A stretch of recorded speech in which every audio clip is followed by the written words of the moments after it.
Assalamualaikum warahmatullahi wabarakatuh. Alhamdulillah alladzi bi ni'matihi tatimmus shalihat. Segala puji bagi Allah Jalla Jalaluh yang karena nikmatnya kebaikan-kebaikan menjadi sempurna. Kita bisa bertahan sampai hari ini berpuasa. Kita juga dapat menghadiri kajian di saat banyak orang yang mungkin terhalang dengan berbagai urusan mereka. Maka seharusnya kita memperbanyak syukur kepada Allah Azza wa Jalla atas nikmat agama dibandingkan dengan nikmat-nikmat yang lain. Allahumma salli wa sallim wa zid wa barik wa an'im ala abdika wa rasulika sayyidina wa maulana Muhammad wa ala alihi wa ashabihi ajma'in. Ya Allah, semoga salawat dan salam, berkah dan nikmat senantiasa Engkau curahkan untuk hamba kekasih-Mu, untuk baginda Nabi kita Muhammad alaihi salatu wassalam, untuk keluarga beliau, untuk istri-istri beliau, untuk putra-putri beliau, dan untuk seluruh sahabat Nabi. Semoga Allah meridhai kita bersama mereka. Amma ba'd. Bicara agama, alhamdulillah kita berada di negara yang beragama. Bahkan kita tahu sila pertama dari Pancasila itu adalah ketuhanan yang Maha Esa. Sebagian orang itu menganggap agama ini hanya pemanis.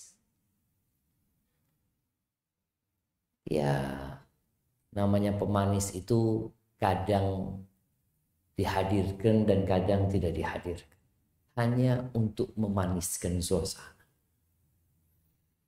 Sebagian memandang agama itu beban. Beban buat mereka. Sehingga sampai ada permisalan. Ketika suami istri ini menikah. Kemudian dia seakan-akan menaikin mobil, melanjutkan perjalanan hidup mereka. Nanti di tengah jalan ada yang menyetop. Berhenti mereka. Ada seorang yang menyetop, yang gagah, yang tampan. Ditanya,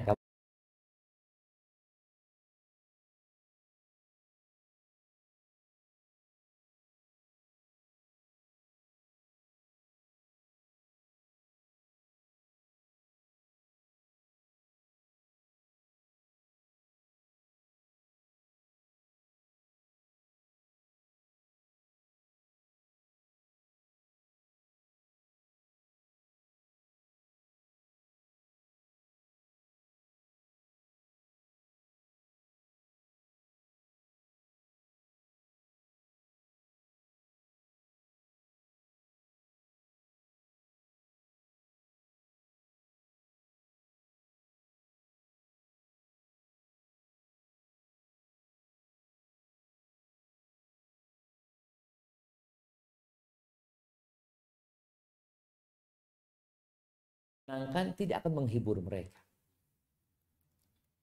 Ketika Ana di Jakarta ya tahun 97-98, sebelum kejadian reformasi waktu itu, ada seorang ustadz yang ngumpulin kita.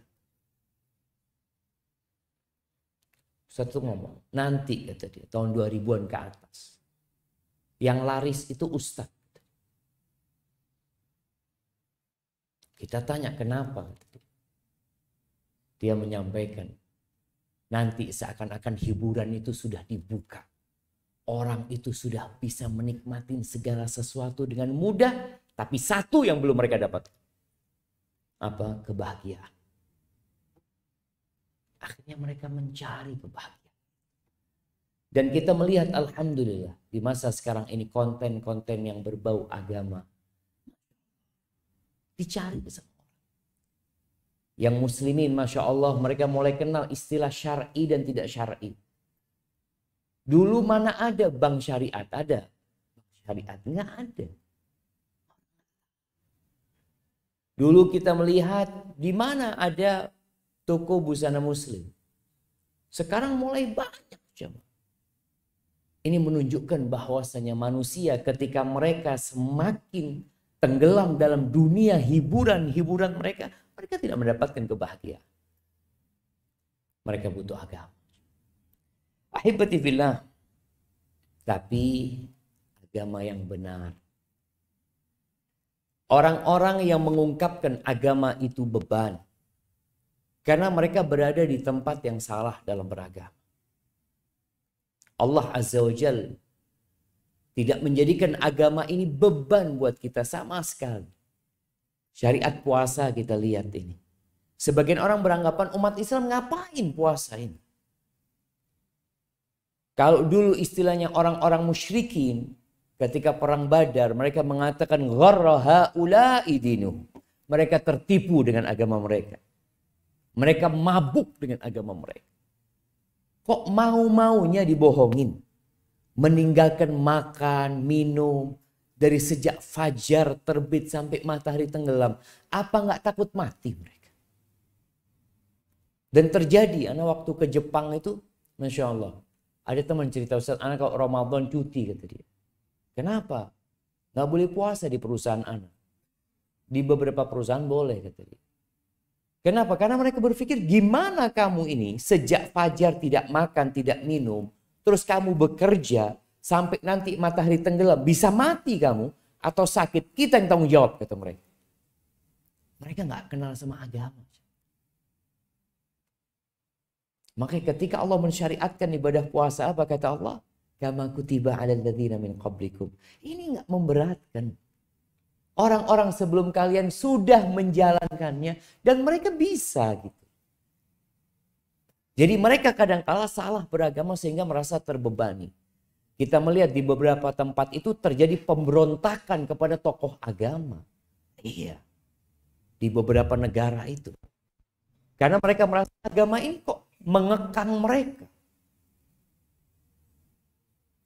Tidak mengantarkan kepada kebahagiaan yang ada kesengsaraan.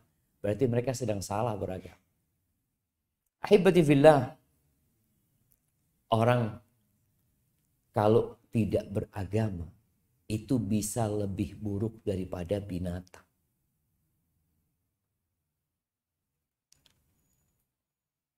Antum lihat sebelum datangnya agama Allah Islam ini. Bagaimana kondisi dunia?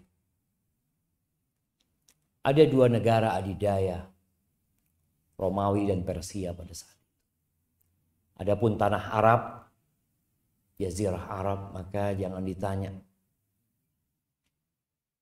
Patung-patung disembah.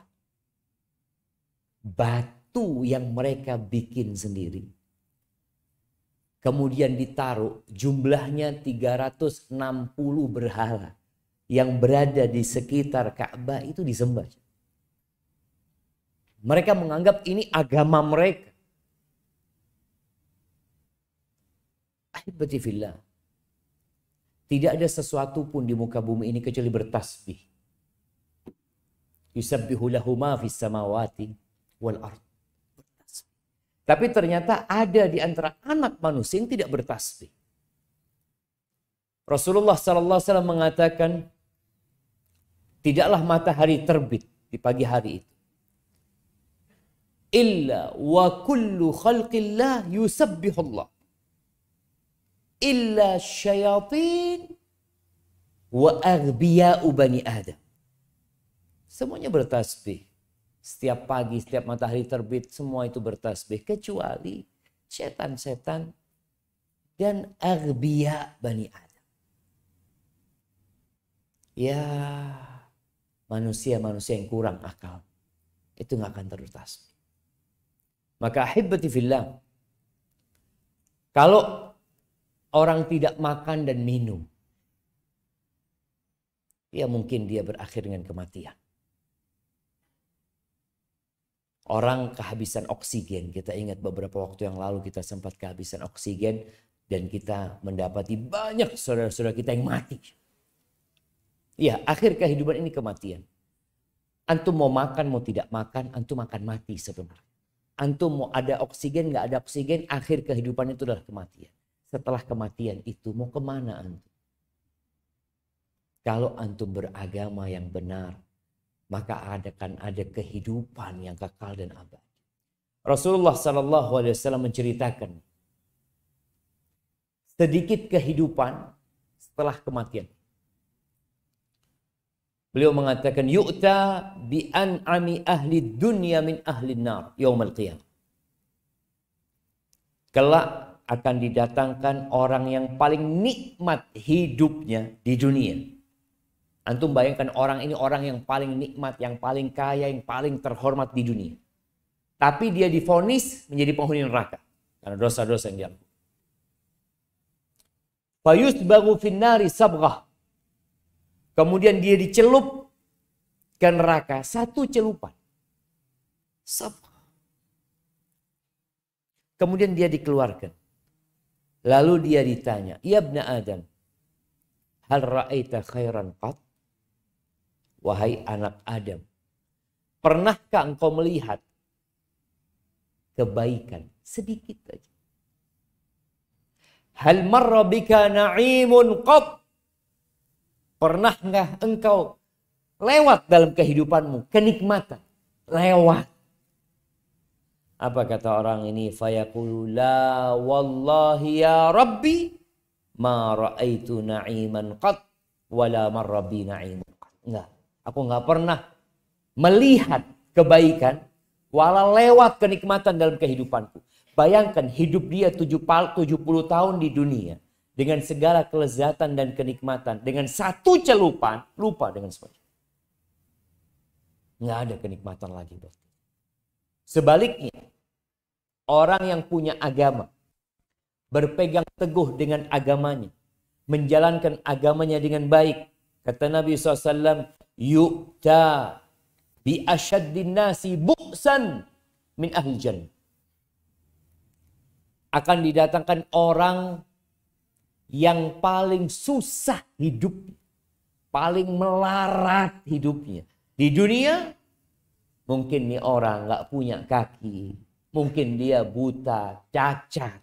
Ini orang tidak mendapatkan kelezatan seperti yang lain mendapatkannya, tapi dia divonis masuk surga. Fayusbagu fil jannati sabghah. Dicelup satu celupan, tahu namanya celup, kemudian dikeluarkan. Sabghah, satu kemudian dikeluarkan. Lalu dia ditanya, hal ra'aita bu'san qat? Hal marra bika syiddatun qat? Apakah engkau pernah melihat kesengsaraan dalam hidup?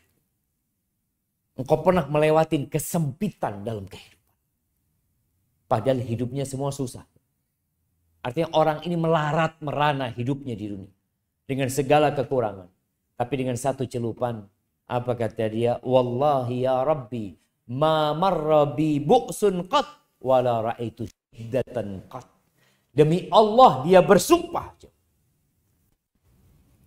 Bahwa dia tidak pernah melihat kesulitan dalam hidup. Kesengsaraan. Lewat saja yang namanya kesengsaraan tidak pernah dalam hidup dia. Hadits rawahu Muslim. Ahibati fillah. Agama ini yang menyelamatkan.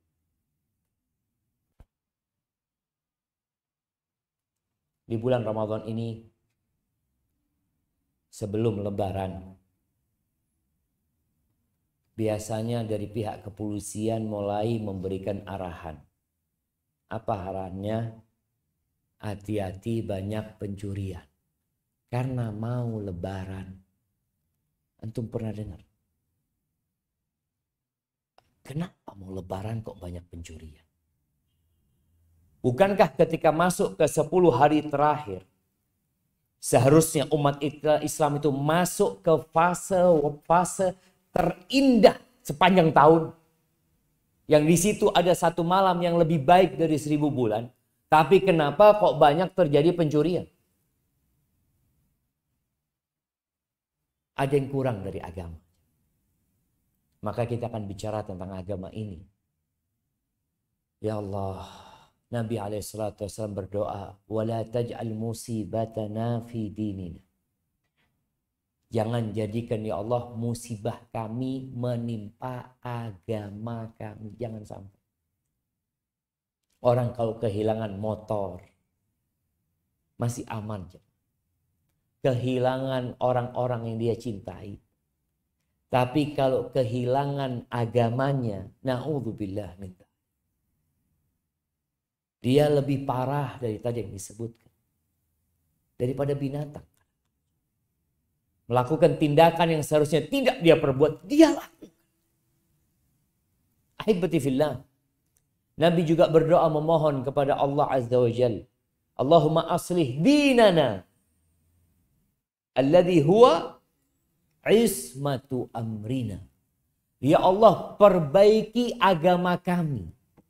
Artinya kita yang sudah beragama, yang udah Islam, perlu minta sama Allah agar diperbaiki agamanya. Ana masih ingat ketika ngisi kajian di Astra. Nah, di Jakarta sana. Ana tanya, kajian sejak kapan ada di sini? Kata mereka, insya Allah kalau nggak salah dari sejak tahun 97. Terus, subhanallah. Padahal manajemennya non-muslim. Ana heran, gimana manajemennya memperbolehkan? Kata mereka, manajemennya ini melihat dampak dari kajian agama itu. Ternyata orang-orang Islam ini kalau ngaji, kalau belajar agama, itu pencurian berkurang. Yang dulu spare part hilang atau apa, ini itu. Subhanallah, itu berkurang. Yang biasanya mereka telat, nggak telat lagi. Yang biasanya mereka males-malesan setelah mereka belajar agama, ternyata mereka lebih semangat. Dedikasi kerjanya semakin tinggi. Itu agama yang benar. Makanya nanti ketika di kuburan, antum ditanya apa? Ditanya warga Banyuwangi apa warga Denpasar? Nggak ada. Antum akan ditanya, man rabbuk? Madinuk. Antum akan ditanya, agama itu salah satu pertanyaan. Apa agama? Sebagian kita agamanya ikut-ikut. Madinuk. Ya, orang yang ikut-ikutan beragama akan mengatakan, sami'tun nas yaqulun faqultu. Aku mendengar orang-orang berkata, berucap, maka aku ikut omongan mereka. Siapa Tuhan? Allah. Nabi Muhammad SAW. Agamamu Islam. Tapi hanya ikut-ikutan belaka tanpa keyakinan. Maka kita perlu perbaiki agama kita. Ahibati fillah. Ada sebuah hadis yang mungkin itu menjadi pendorong tema kajian kita hari ini. Hadis yang diriwayatkan oleh sahabat Nabi Tamim Ad-Dari radhiyallahu taala anhu, bahwa Nabi sallallahu alaihi wasallam bersabda, ad-din an-nasiha. Agama itu nasihat. Agama itu nasihat. Makna nasihat ini secara bahasa sesuatu yang murni. Secara istilah mungkin nasihat itu kita pahami menginginkan kebaikan. Agama ini menginginkan kebaikan. Nggak ada kesusahan dalam agama ini. Nggak ada. Jadi ketika orang dengar agama Islam, kemudian dia dengar hadis ini, yang oleh sebagian ulama dijadikan hadis ini seperempat Islam. Ad-din an-nasiha. Makanya kadang-kala kita melihat di grup-grup yang ya grup keluarga, grup pekerjaan, kadang-kala ada seorang yang mulai men-share nasihat agama, hadis atau ayat, langsung ada teguran dari admin. Apa tegurannya? Ini grup bukan urusan agama. Karena pandangan dia, agama ini akan merusak hubungan dia. Agama ini akan membebani mereka. Mereka lupa agama ini nasihat. Nasihat agama ini jemaah. Ini ucapan Nabi SAW. Artinya semua yang ada dalam agama ini adalah kebaikan buat kita. Tidak ada satupun keburukan yang dibawa oleh agama. Namun ada sebagian orang, sekali lagi mereka yang berpandangan sumbang terhadap agama. Kalau antum membaca tulisan orang-orang barat ya, tatkala mereka mengkaji tentang penyebab munculnya terorisme, salah satunya mendalami agama. Itu ada. Jadi orang itu jadi teroris karena mendalami agama. Subhanallah. Agama itu nasihat. Kalau ada orang yang tidak menginginkan kebaikan setelah dia beragama, ada yang salah dalam belajar agamanya. Ada yang salah. Maka di sini pentingnya kita belajar agama. Ketika seorang muslim belajar agama dengan benar, dia akan mewarisi apa yang telah diajarkan Nabi Muhammad SAW. Nabi itu diutus sebagai rahmatan lil alamin. Bayangin jamaah, yang namanya binatang-binatang itu mendapatkan rahmat dari diutusnya Nabi SAW. Bukan hanya manusia. Nabi mengatakan ad-dinu an-nasihat. Agama itu nasihat. Agama itu semua isinya menginginkan kebaikan.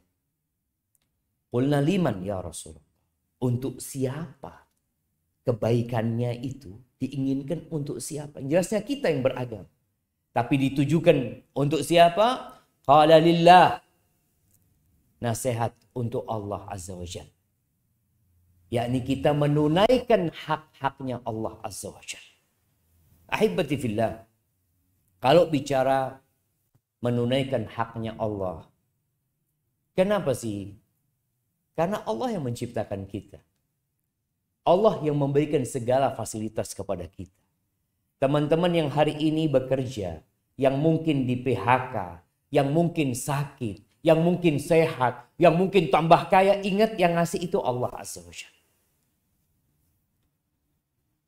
Jadi kalau bicara nasihat untuk Allah bagi diri kita adalah dengan memberikan hak Allah Azza wa Jalla. Dengan cara apa? Mentauhidkan Allah Jalla Jalal. Dan tidak menyekutukannya dengan sesuatu apa. Orang-orang Mekah di saat Nabi SAW diutus, 50 tahun sebelum diutusnya, 5 tahun sebelum diutusnya Nabi SAW, ada satu kejadian. Kejadian yang mengangkat nama Nabi SAW. Apa jemaah? 5 tahun sebelum diutusnya Nabi Muhammad SAW. Apa? Perang Gajah itu lahirnya Nabi SAW. Hajar Aswad. Masya Allah, barakallah fiik. Anda mau kasih hadiah, cuma hadiahnya nggak ada ternyata jemaah. Nanti Amang Panitia kasih hadiah. Masya Allah. Nah, peletakan Hajar Aswad. Penduduk Mekah itu, mereka bersih tegang dan hampir banjir darah Masjidil Haram itu gara-gara ribut siapa yang pantas meletakkan Hajar Aswad. Akhirnya orang yang paling tua di antara mereka, Abu Umayyah ibn al-Mughirah al-Makhzumi, dia mengatakan, kalian jadikanlah hakim di antara kalian, penengah di antara kalian, orang yang pertama kali masuk dari pintu, ada pintu namanya pintu Bani Syaibah. Yang kalau antum berangkat umroh atau haji, pintu itu sekarang namanya Babus Salam. Mereka semua nungguin siapa yang bakal muncul dari pintu itu. Ternyata muncul seorang pemuda yang bernama Muhammad SAW. Dia masih seperti kebanyakan orang. Pemuda, umur 35 tahun. Dia masuk. Ini pemimpin-pemimpin Quraisy yang awalnya bersih tegang melihat yang muncul Muhammad alaihi salatu wassalam. Apa kata mereka? Hadzal amin radinahu hadza Muhammad. Ini orang terpercaya. Kami ridho dia. Sama dia ridho kami. Muhammad kami ridho. Tapi subhanallah, 8 tahun kemudian setelah kejadian itu, Nabi mengumpulkan penduduk Mekah di sofa. Beliau mengatakan, wah sahabat. Lalu Nabi mengatakan kepada mereka, kalau aku kasih tahu kalian, alaihi salatu wassalam, bahwa akan ada pasukan yang menyerang kalian pagi hari atau sore hari, kalian percaya enggak? Apa kata penduduk Mekah? Tetap kejadian 8 tahun yang lalu itu menancap di hati mereka. Bahwasanya ini orang terpercaya, enggak pernah berdusta. Kata mereka, ma jarrabna alaika kadziban. Enggak, kita enggak pernah mendapati engkau berdusta. Artinya mereka tetap percaya. Tapi ketika Nabi SAW mengatakan, fa inni nadhirun baina yaday adzabin syadid. Aku adalah utusan Allah Azza wa Jalla yang diutus memberikan peringatan akan adanya azab yang keras. Ketika itu penduduk Mekah berubah. Mereka tidak mendustakan Nabi SAW. Tapi mereka menolak dakwah Nabi SAW. Nabi itu dakwahnya apa sih?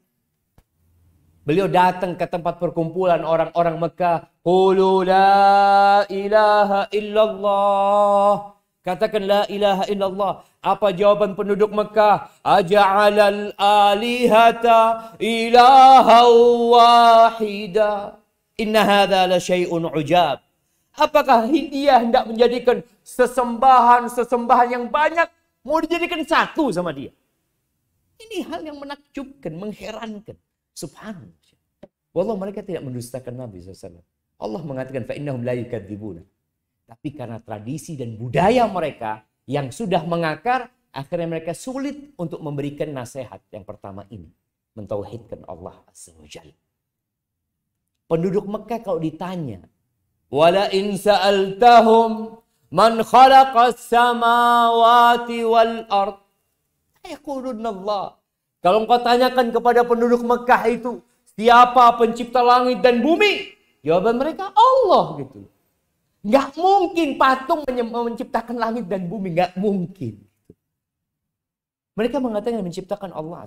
Maka hak Allah yang pertama atau nasihat untuk kita dalam yang berkaitan dengan hak Allah adalah mentauhidkan Allah Azza wa Jalla.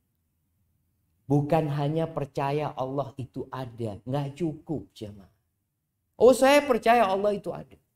Saya percaya Allah itu menciptakan langit dan bumi. Saya percaya Allah itu yang menciptakan lautan dan memberikan makan kepada ikan. Iya.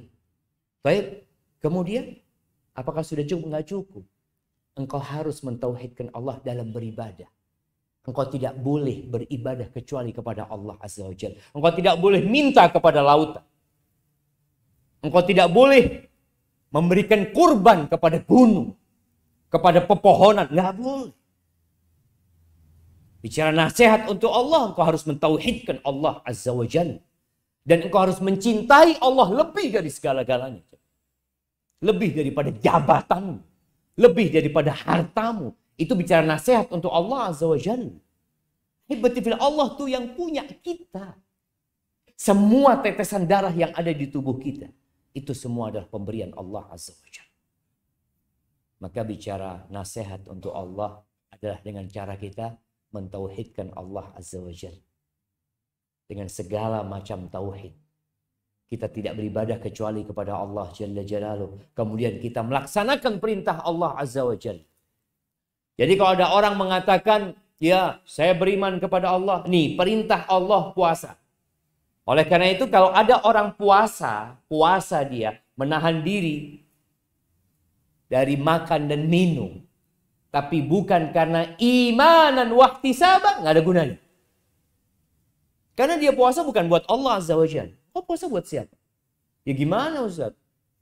Satu keluarga puasa semua, masa nggak puasa? Nggak enak kan? Berarti dia belum memberikan nasihat kepada dirinya berkaitan dengan hak Allah Azza wa Jalla. Masih ada kita melihat orang-orang yang ikut buka bersama. Buka bersama aja. Tapi sholat maghrib enggak. Anda jadi bingung. Kadang-kadang buka bersama diadakan di restoran mana ya buka bersama. Setelah itu, Anda pernah soalnya. Waktu beli buka, Anda yang numpang sholat, Anda tanya sama pegawainya, Mas, orang-orang yang buka bersama enggak sholat? Biasanya enggak, Pak. Mereka cuma berbuka. Maka ingat, ketika bicara nasihat, aku taat sama Allah. Tauhidkan Allah, cintai perintahnya, jalan. Ketika tidak mampu menjalankan perintah Allah, subhanallah, ya minta maaf sama Allah. Ketika kemudian ada hak-hak Allah yang kau langgar, yang kau tidak berikan, apa yang harus dilakukan? Kembali kepada Allah, taubat kepada Allah Azza wa Jalla. Itu haknya. Baik, wali kitabih, nasihat untuk kitabnya, untuk Al-Qur'anul Karim. Apa haknya Al-Qur'an ini, jemaah? Wallahi sebagian kita tidak menjadikan Al-Quran sebagai petunjuk buat hidup. Ya, dia belajar kuliah S1, kuliah hukum umpamanya, S2 hukum, S3 hukum, Masya Allah doktor, PhD dalam hukum. Tapi tidak pernah dia menghatamkan Al-Quran dengan artinya. Engkau tahu Allah menurunkan Al-Quran ini sebagai hukum yang paling adil buat manusia.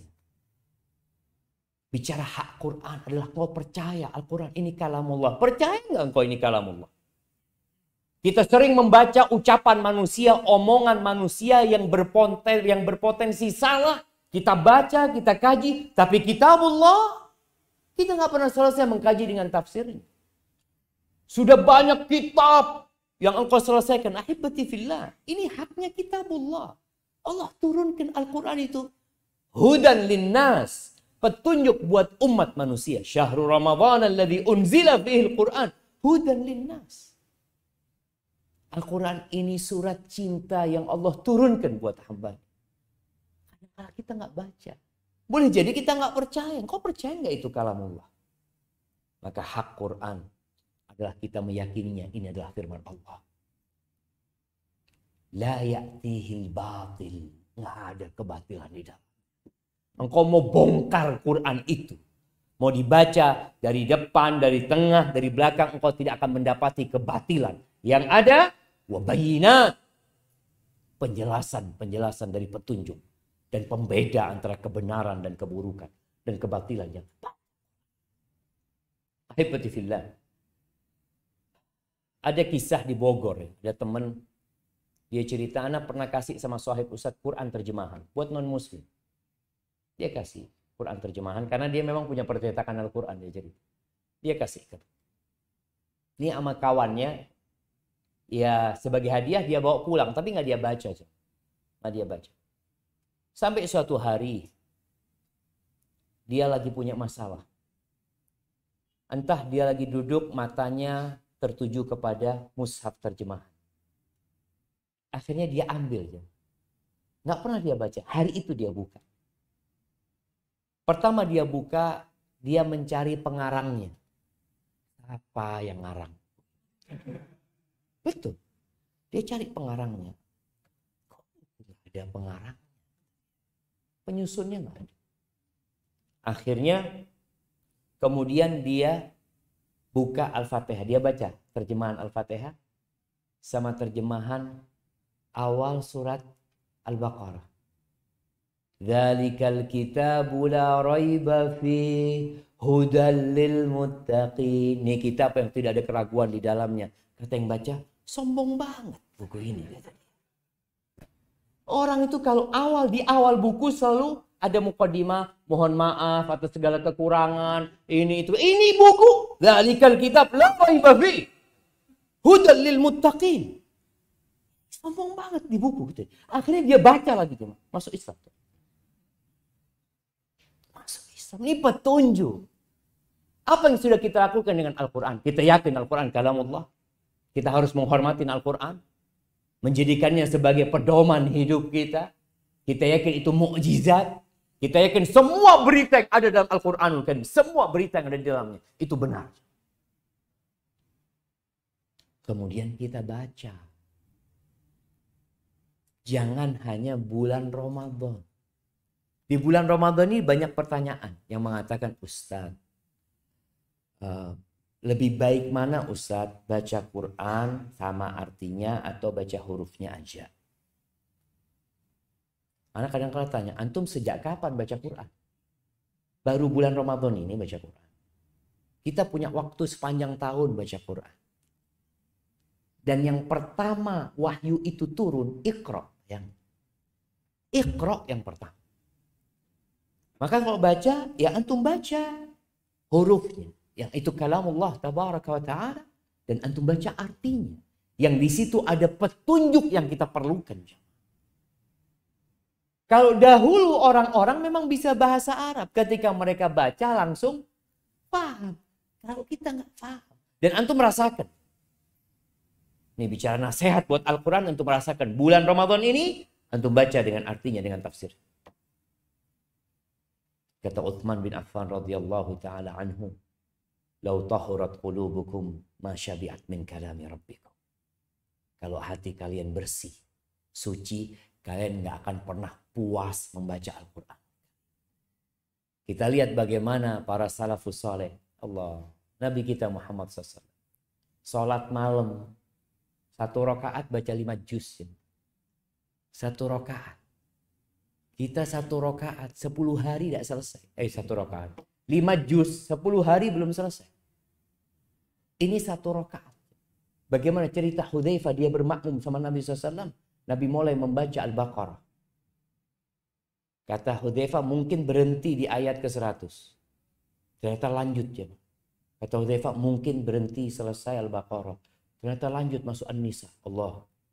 Mungkin berhenti ternyata sampai selesai Ali Imran. Jadi Al-Baqarah dalam hadis itu An-Nisa terus Ali Imran beliau membaca. 5 juz. Dalam 1 rakaat. Dan membacanya setiap ada ayat tentang adab beliau berlindung dari adab. Ketika ada ayat tentang nikmat untuk memohon kepada Allah, beliau minta sama Allah. Lewat ayat tasbih, beliau bertasbih. Imam kita sekarang ada yang berhenti? Hampir nggak ada yang berhenti. Kalau berhenti ditegur sama jamaahnya. Subhanallah. Pikirnya lupa imamnya. Padahal imam sedang berdoa. Itu Nabi katanya Hudzaifah setiap lewat ayat. Ini baru 1 rakaat ya, Ma. Sedangkan sholatnya Nabi SAW 11 rakaat. Dengan kita. Kita kadang-kala imamnya panjang sedikit bacaannya, pindah masjid gitu. Ini kejaksaan berapa juz? Berapa juz? Berapa? Oh, semampunya ya. Masya Allah jemaah. Ana pernah ke Lapas Sukamiskin. Di Sukamiskin ana pernah kajian di sana. Itu cerita salah satu jamaah. Ustaz, alhamdulillah Ustaz. Kita kalau masuk 10 hari terakhir, tiap malam tuh 3 juz. Bayangin. Di Lapas Sukamiskin. Apa antum nunggu masuk penjara baru 3 juz? Artinya kita ini perlu dipaksanya. Ini haknya Al-Quran. Kita baca aja. Artinya memang ada orang mukmin yang tidak pandai membaca Al-Quran. Ada. Ya belajar. Belajar. Karena kedudukan kita jamaah nanti pada hari kiamat bukan dengan harta yang berlimpah ruah. Yuqalu li sahibil Qur'an yaumal qiyam. Usahakan antum juga menghafal Al-Quran. Baca, pahami, hafalkan. Nggak harus antum hafal full. Tapi antum usahakan sampai mati terus menghafal Al-Quran. Jadi ada usaha terus menghafal Al-Quran. Yuqalu li sahibil Qur'an yaumal qiyamah. Iqra. Warqa. Warattil kama kunta turattilu fid dunya. Fa inna manzilataka inda akhiri ayatin taqra'uha. Engkau baca. Dan naik kedudukan. Tartilkan. Baca dengan pelan-pelan. Tartil itu baca dengan pelan-pelan. Sebagaimana kau mentartilkan di dunia. Akhir kedudukanmu itu di akhir ayat yang kau baca. Ada sebagian kita umur 50 tahun. Hafalan Qur'annya tetap seperti 30 tahun yang lalu. Bahkan berkurang. Tidak ada dalam bayangan dia tiap tahun ada 1 surah. Apa nggak bisa? Ini bicara agama itu nasihat buat Al-Quran nih. Yang Allah turunkan. Apa yang harus aku lakukan dengan Quran ini? Menghafalnya? Iya, kenapa enggak? Kalau bicara kedudukan di sisi Allah Azza wa Jalla. Maka usahakan hafalan Quran kita seperti umur kita. Umur 50 tahun, 50 surat. Waduh, berat. Berat apanya? 1 tahun 1 surat. Jemaah. 1 tahun 1 surat. Yang umur 37 siapa di sini? Nah, 37 sudah juz amma. Nah, juz amma itu 37 surat. Jemaah. Dan subhanallah, ketika antum membaca Al-Quran dengan memahaminya, akan bertambah keimanan. Maka tolong yang sudah hafal surat-surat pendek, secara berkala, antum baca tafsirnya lagi. Ana sampai hari ini, kadang-kala datang buka tafsirnya Al-Fatihah. Baca lagi tafsirnya Al-Fatihah. Baca lagi tafsirnya Qul Huwallahu Ahad. Baca lagi tafsirnya Qul A'udzu Birabbin Nas. Kita kadang-kala, oh ana dulu pernah baca. Kapan baca tafsirnya Al-Fatihah? Ya, waktu SMA. Jamaah, ilmu itu perlu dimurajaah. Agar kita ketika baca Al-Fatihah semakin mantap lagi. Apalagi di bulan Ramadan. Kemudian yang ketiga, wali rasulih, hak untuk rasulnya. Apa nasihat untuk rasulnya? Nasihat untuk Nabi Muhammad SAW apa jemaah yang perlu kita lakukan? Sebagai umatnya Nabi SAW. Kita mengaku pengikut. Cinta itu butuh bukti. Qul in kuntum tuhibbunallah fattabi'uni. Kalau kalian cinta sama Allah, bicara tadi nasihat yang pertama untuk Allah. Kalau benar kecintaanmu kepada Allah, jalannya apa? Fattabi'uni, ikutin Rasul sallallahu alaihi wasallam. Ya Ustaz, kita semua bersyahadat. Naam. Asyhadu anna Muhammad Rasulullah sallallahu alaihi wasallam. Apa konsekuensi dari syahadat kita? Yang pertama, kita harus percaya dengan semua informasi yang disampaikan Nabi sallallahu alaihi wasallam. Nggak ada informasi dari Nabi yang valid yang kemudian kita mau akal-akali. Oh kayaknya nggak masuk akal. Ada masalah dengan akal antum. Iya.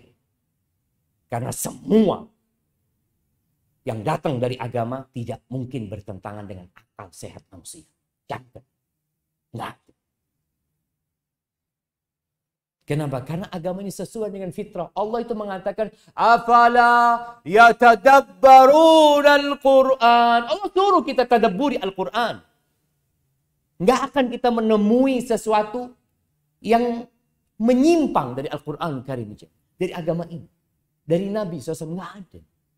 Maka kita percaya dengan semua informasi yang disampaikan Nabi SAW. Baik tentang masa lalu dan tentang masa yang akan datang. Nabi SAW pernah menceritakan tentang kejadian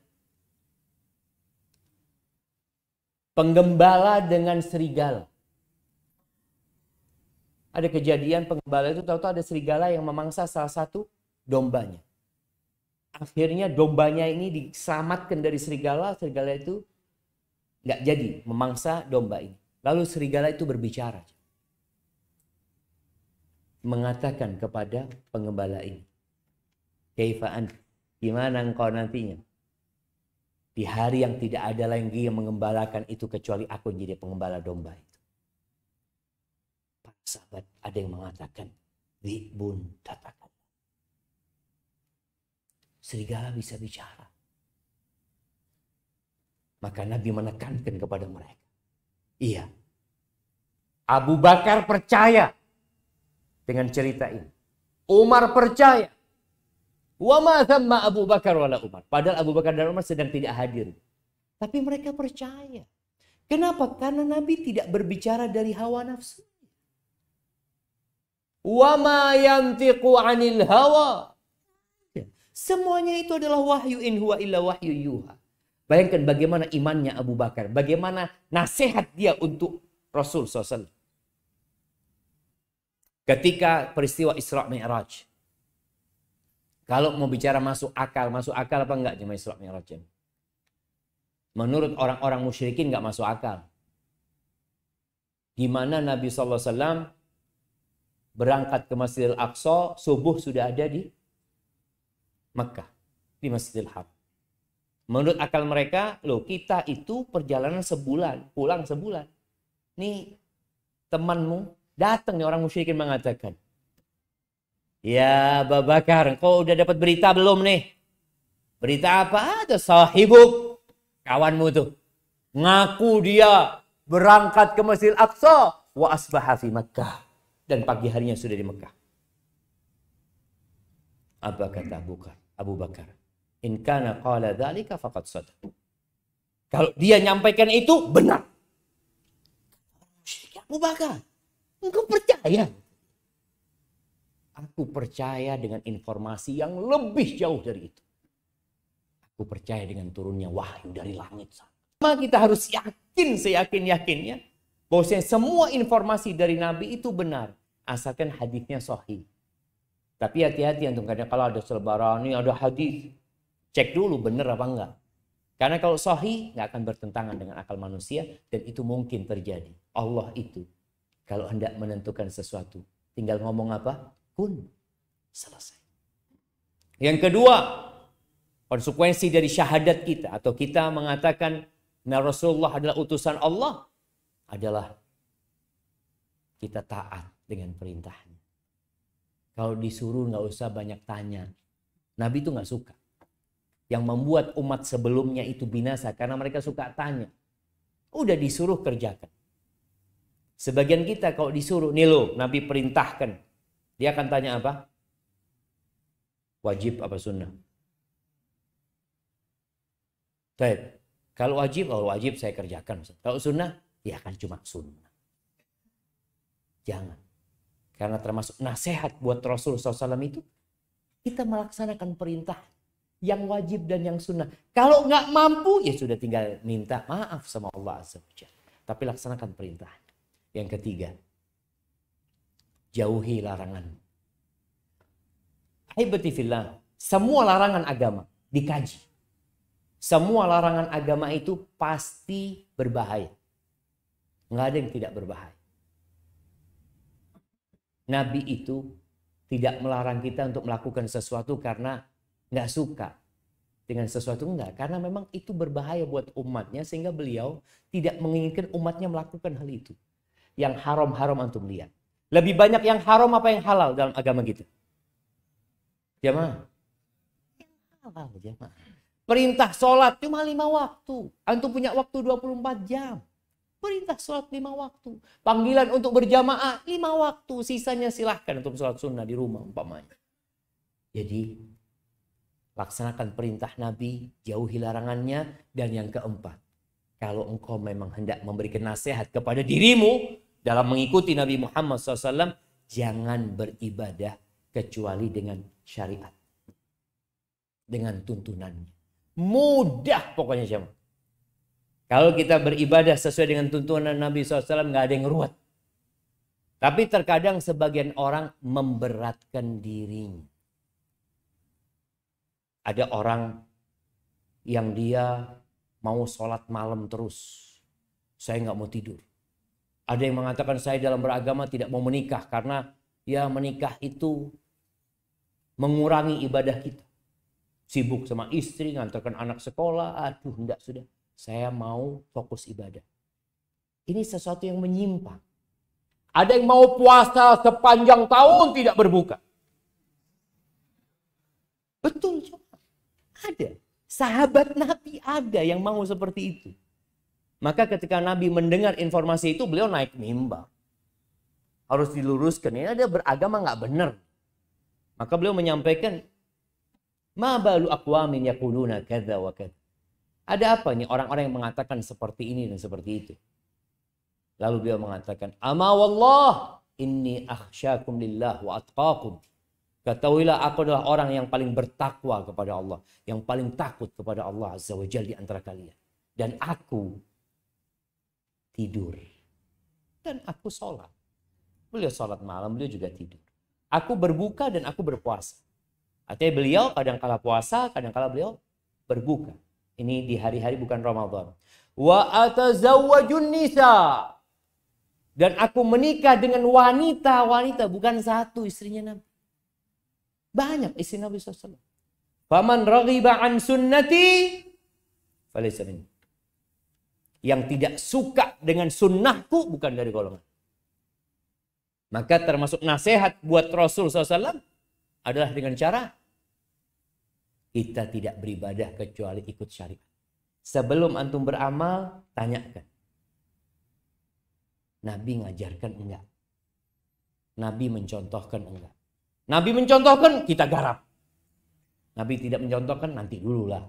Masih banyak sunah-sunah Nabi yang harus kita garap. Kemudian yang keempat, nasihat buat para pemimpin-pemimpin. Dengan cara apa? Menginginkan kebaikan buat mereka. Kalau bicara nasihat terhadap pemimpin-pemimpin, liwulati umuril muslimin, adalah dengan cara taat kepada mereka. Patuh kepada pemimpin. Selama mereka tidak memerintahkan kepada kemaksiatan. Wajib. Tapi kalau sudah urusannya kepada kemaksiatan, ya kita nggak taat. Pernah dalam satu peperangan, Rasulullah SAW mengutus beberapa sahabat dengan satu pemimpin mereka. Pemimpinnya marah. Lalu pemimpinnya menyuruh kepada orang-orang itu agar membakar kayu.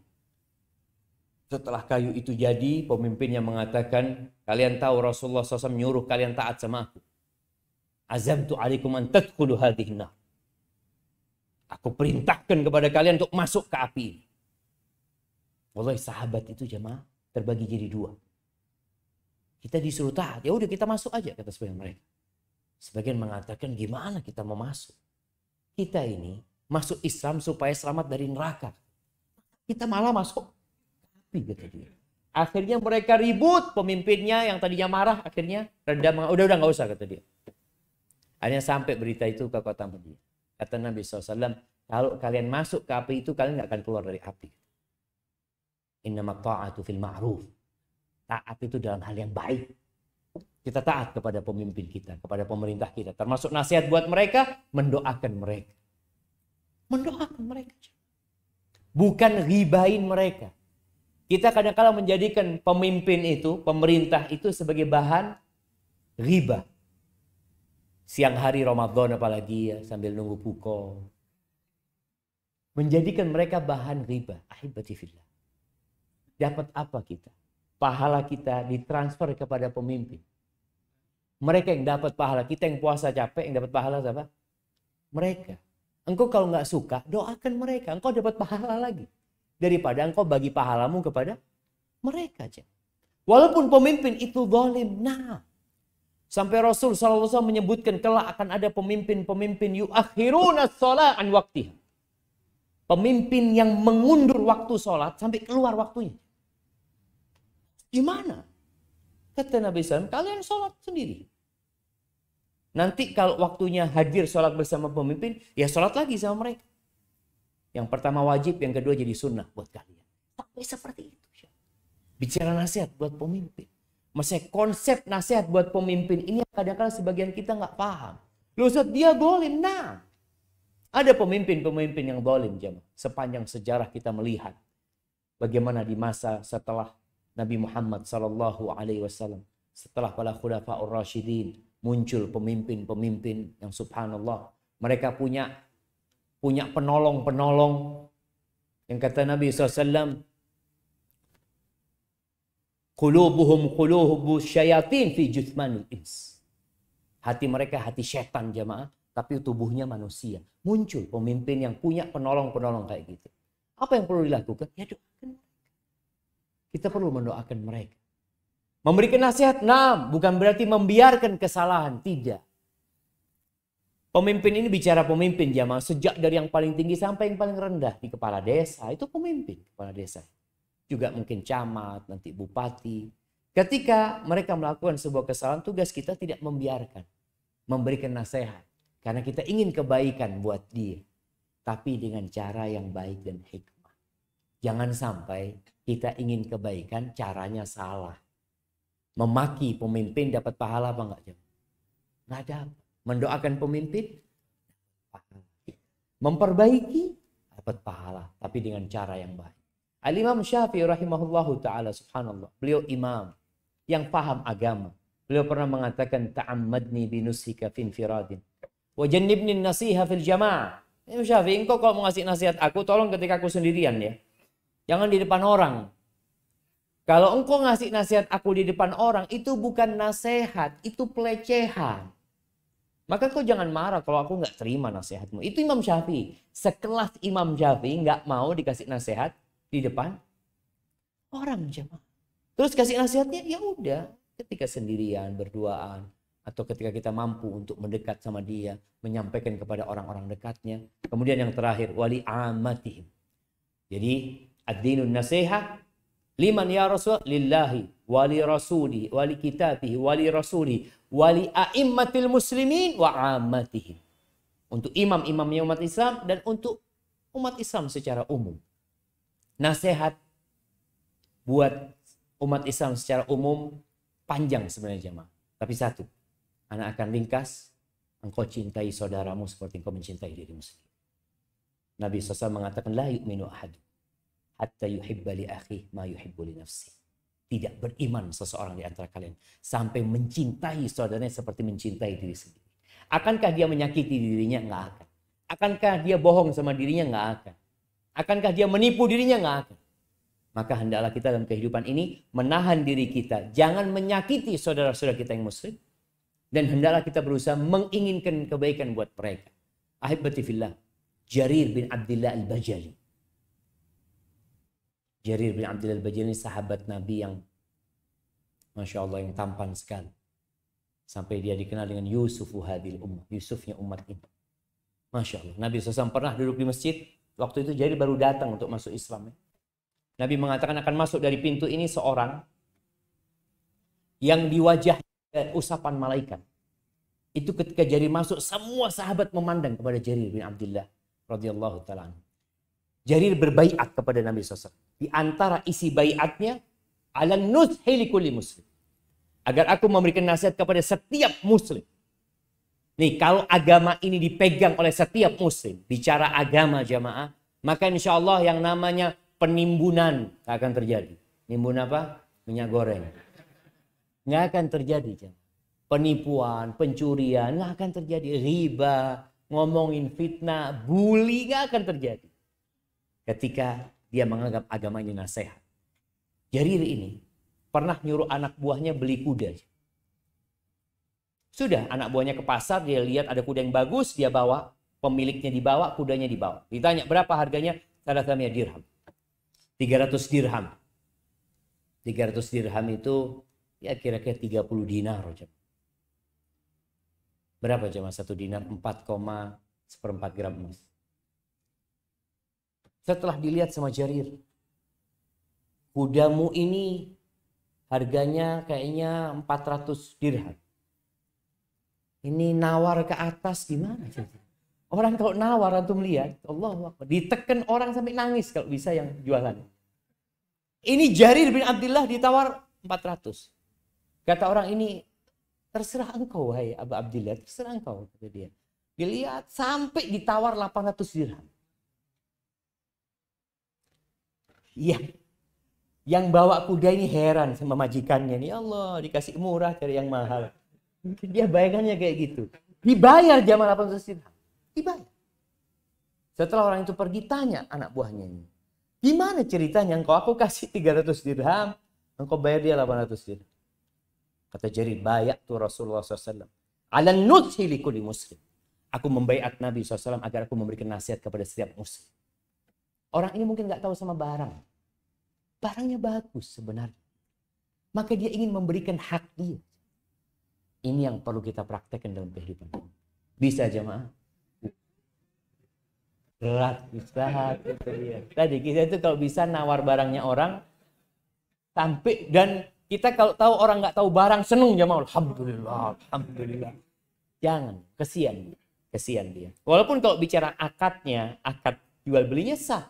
Ustaz, dia 300 dirham, Anda bayar 300 dirham. Sah, sah.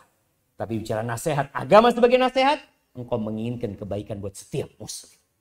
Engkau ingin dia mendapatkan kebaikan. Dan tentunya engkau akan mendapatkan sesuatu yang lebih dari Allah. Hadza wallahu a'lam bissawab. Itu yang dapat Anda sampaikan. Kurang lebihnya mohon maaf. Anda kembalikan ke Ustaz Falihin. Jazakumullah khair. Baik, jemaah sekalian, mungkin ada pertanyaan yang ingin disampaikan. Silakan diserahkan ke pihak panitia.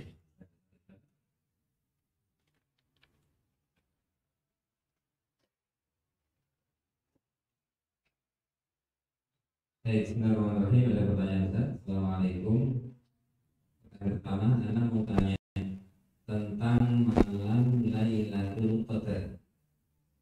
Ada pendapat mengatakan yang mendapatkan Lailatul Qadar hanya yang beriktikaf di masjid.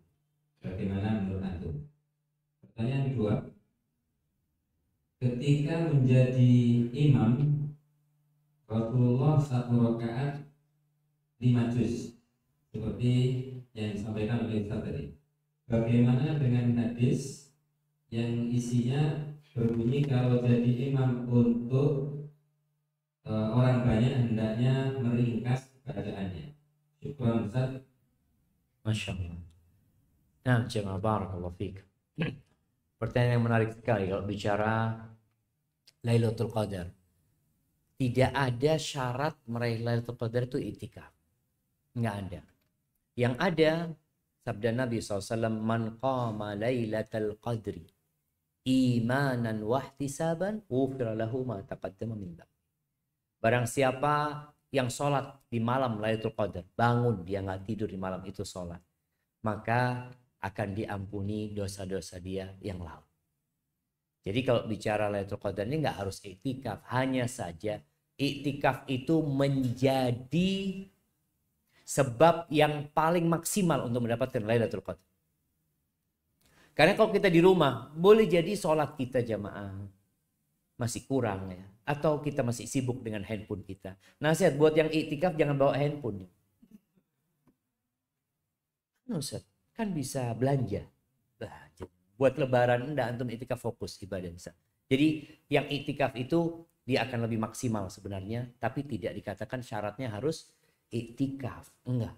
Rasulullah SAW memang mencarinya dengan iktikaf. Kata Aisyah radhiyallahu taala anha, kana Rasulullah SAW idza dakhala al-ashr ijtihad. Nabi SAW itu kalau masuk 10 hari terakhir beliau bersungguh-sungguh, ma la yajtahid fi ghairi. Tidak seperti di 20 yang awal. Enggak. Kemudian beliau meninggalkan istrinya. Ya. Beliau syadda mi'zaro, sarungnya dikencengin jamaah. Beliau bangunkan keluarganya untuk mendapatkan Lailatul Qadar. Umar bin Khattab juga begitu membangunkan keluarganya. Jadi nggak harus iktikaf. Tapi kalau bisa iktikaf akan lebih baik. Karena Nabi SAW itu iktikaf 10 hari full. Bahkan sebelum meninggal dunia beliau iktikafnya itu 20 malam. 20 malam. Jadi jangan dilihat apa ya.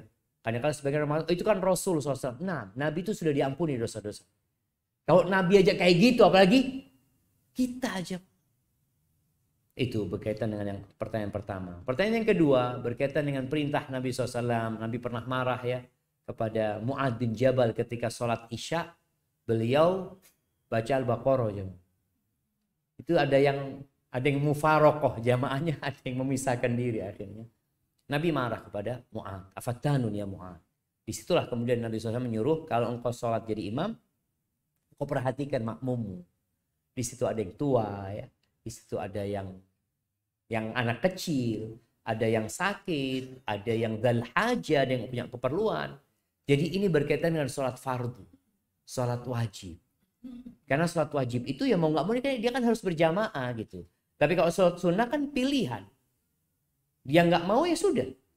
Makanya Nabi SAW sholat panjang. Artinya Hudzaifah yang ikut jadi makmum ya terserah engkau mau ikut monggo, nggak mau ikut silakan gitu loh. Bahkan di masa Umar bin Khattab radhiyallahu taala anhu itu mereka bacanya dengan ratusan, satu rakaat itu ratusan ayat. Sampai sebagian mereka itu berdiri pakai tongkat. Nggak ada masalah karena itu sholat sunnah. Nggak mau nggak apa-apa, duduk. Karena sejatinya sholat sunnah ini boleh duduk. Beda sama sholat wajib. Kalau sholat wajib harus rukunnya berdiri. Seperti itu. Dan alhamdulillah kalau Anda lihat juga masjid ini banyak. Orang itu bisa milih. Saya mau yang patas Ustaz. Ada masjid sana patas. Seperti itu. Jadi kan bicara sholat sunnah. Ada yang kepingin, Anda kepingin yang 1 juz. Monggo di sebelah sini. Jadi seperti itu. Berkaitan dengan sholat sunnah. Itu diperbolehkan membaca Yang panjang, yang makmumnya kalau mau media merasa terlalu panjang, ya silakan. Engkau bisa duduk atau engkau bisa cari masjid yang lainnya. Bukan imamnya yang dimarahin gitu. Imamnya kok nggak perhatian sama makmumnya. Enggak, ini sholat sunnah. Jadi diperbolehkan dan itu sudah dipraktekkan oleh para sahabat dan Nabi sendiri mempraktekkan untuk yang sholat sunnah. Hadza wallahu a'lam. Pertanyaan terakhir, hukum memperjualbelikan pakan ternak. Untuk teman-teman sekalian, mohon maaf, dari waktu sudah mepet, ini pertanyaan terakhir. Selanjutnya dengan jawaban dari peserta ini maka berakhir pula acara kita di Masjid Al-Misal. Dari saya, Assalamualaikum warahmatullahi wabarakatuh. Waalaikumsalam warahmatullahi wabarakatuh. Naam jamaah. Wallahu a'lam. Anda nggak tahu. Artinya kalau bicara yang kita jual boleh jadi halal. Tapi kita jual kepada orang yang memang kita tahu mereka untuk menernakkan babi. Jadi wallahu a'lam bishawab, ditanyakan kepada yang lainnya, ada ustaz-ustaz di sini yang mungkin bisa menjawab. Baik, ahibati billah. Nih adzan jam berapa? 24 ya. Baik, Anda lihat ini ada waktu untuk berdoa. Kita berada di akhir Jumat dan kita berada dalam kondisi berpuasa. Doanya orang berpuasa dikabulkan. Kita berada di waktu yang kita berharap semoga dikabulkan sama Allah Azza wa Jalla. Manfaatkan sisa waktu ini untuk berdoa dan memohon kepada Allah Azza wa Jalla yang benar dari Allah, yang salah dari diri Anda pribadi. Sallallahu ala nabiyina Muhammadin wa ala alihi wasallam. Subhanakallahumma bihamdika asyhadu an la ilaha illa anta astaghfiruka wa atubu ilaik. Wassalamualaikum warahmatullahi wabarakatuh.